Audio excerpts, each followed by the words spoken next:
নমস্কার, আজ আবার বিশ্বকাপ আপডেট নিয়ে চলে এসেছি আপনাদের সঙ্গে। আমি ঋষিকেশ। অপ্রতিরোধ্য, অদমনীয়, দুর্দমনীয় বলা যেতে পারে, একেবারে দুর্বার গতিতে এগিয়ে চলেছে ফ্রান্স। বিশ্বকাপে আবারও জয় এবং জয় পেয়ে তারা প্রি কোয়ার্টার ফাইনালে পৌঁছে গেল। এমবাপে, কিলিয়ান এমবাপে একদম কিলিং মেজাজে ছিল গতকাল, বা বলা যেতে পারে আজ ভোরের দিকে যে ম্যাচ হলো। কিলিয়ান এমবাপে একেবারে কিলিং মেজাজে দুটো গোল করলো সে ফ্রান্সের হয়ে। এবং অন্যান্য ম্যাচগুলোতে ঠিক কি হলো আজকে, চলুন বিশ্বকাপের আপডেটগুলো দেখে নিই এক নজরে।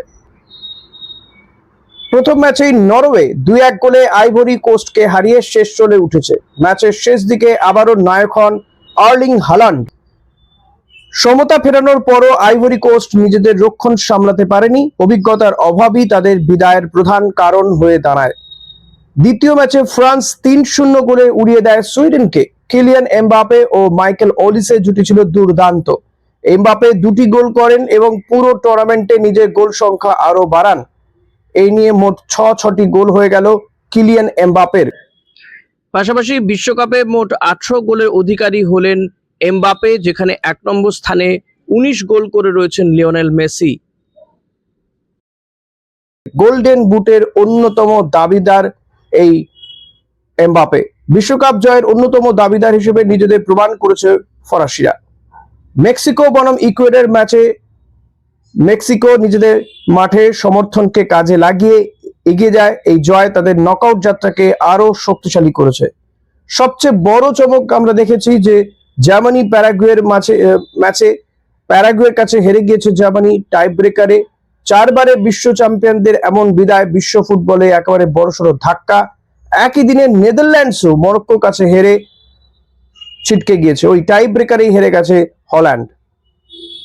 আজকে বেশ কিছু ম্যাচ রয়েছে, সে বিষয়ে আপনাদের আপডেট দিয়ে দিই। আজ ইংল্যান্ড বনাম ডিআর কঙ্গো, বেলজিয়াম বনাম সেনেগাল এবং যুক্তরাষ্ট্র বনাম বসনিয়া হার্জেগোভিনা।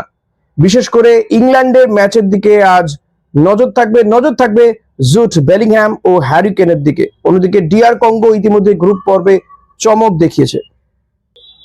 জার্মানি নেদারল্যান্ডসের বিদায়, ফ্রান্স এবং নরওয়ের এই চমকপ্রদ পারফরমেন্স। দুর্বার গতিতে এগিয়ে চলেছে ফ্রান্স, হালান্ডের চোখ ধাঁধানো পারফরমেন্স। সব মিলিয়ে বিশ্বকাপের নকআউট পর্ব কিন্তু একেবারে জমজমাট হতে চলেছে। ইতিমধ্যেই ফ্রান্সের প্রতিদ্বন্দ্বী কি হবে আমরা জেনে গিয়েছি। প্যারাগুয়ের বিরুদ্ধে প্রি কোয়ার্টার ফাইনালে খেলবে ফ্রান্স। আপনার মতে এবারের বিশ্বকাপ কে বা কারা চ্যাম্পিয়ন হতে পারে? কোন দুটো দলই বা খেলবে ফাইনাল? অতি অবশ্যই জানাবেন আমাকে কমেন্ট বক্সে। ভিডিওটা কেমন লাগলো সেটাও জানাতে ভুলবেন না। ভালো লাগলে লাইক করবেন, কমেন্ট করবেন, শেয়ার তো করবেনই। Thank you.